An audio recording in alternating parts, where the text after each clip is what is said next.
Happy Tuesday afternoon or evening. It's about 6:25 p.m. Eastern Standard Time on the East Coast. I want to talk to you about a story that I read earlier today, actually, about Draymond Green. As you guys know, those of you who follow the channel regularly know I'm a big-time Golden State Warriors fan, big-time Steph Curry fan, and was pretty freaking broken up whenever they weren't able to get it done against Memphis and ended up missing the playoffs. I think the topic of Draymond Green scoring has been something that has probably been on the minds of a lot of Warriors fans. I think I speak for all of us when we say we absolutely love what Draymond does on the defensive end, but he's been an offensive liability, especially as of late, these past couple of years, especially in years prior to that.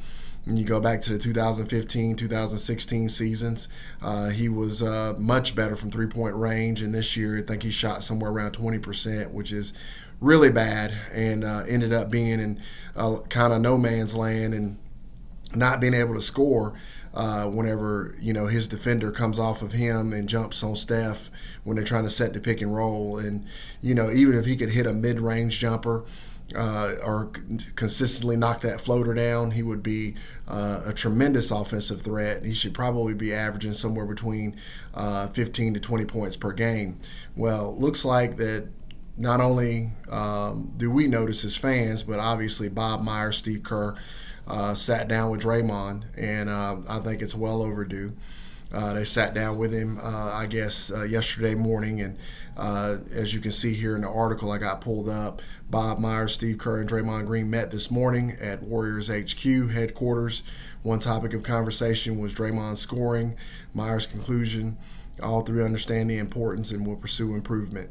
I really hope that's true because if Draymond Green gets to where he can knock down a three-point shot consistently, he can shoot somewhere in the neighborhood of about 30 to 32% consistently, the Warriors are going to be very, very, very hard to deal with.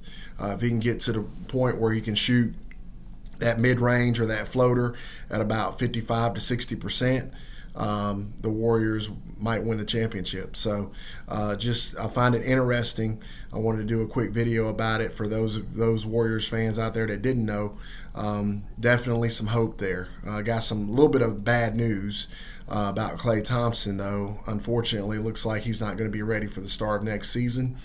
So hopefully the Warriors make some moves in the offseason and kind of solidify some things. I'm not really sure what they should do. I'd like to see them bring in a big, a good shooting center that can also provide them a little bit more rim protection down there to assist Draymond Green and also to help with rebounding. I think the Warriors were at their absolute best when we had the big fella Andrew Bogut, who was great on defense, great rebounder, and kind of a really, really good facilitator with the basketball in his hands, similar to how Draymond is right now, but just bigger. And so he was able to provide quite a bit more rim protection. So hopefully the Warriors can hold it down until Klay gets back next year. I think they're going to be better just by virtue of the young players getting a lot of time out there.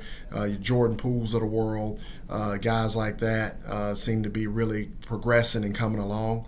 Really, really proud of what they were able to accomplish and what they were able to do toward the end of the year, and I just want to see it build. But I think it's really good and exciting news that Draymond's going to be addressing this shooting issue and hopefully improving on his three-point shot, and then also his, like I said, just overall scoring in the painted area, because he's certainly got tons of room there with guys jumping at Steph Curry. So hopefully he takes this challenge, and if I know Draymond Green and his personality, he will take this challenge, and I believe he'll be better next year. So I'm excited about next year. Can't wait until they get back on the court and see if we can see some improvement. So thanks, guys, as always, for watching. Really appreciate all the support, and we'll see what happens. Thanks, guys.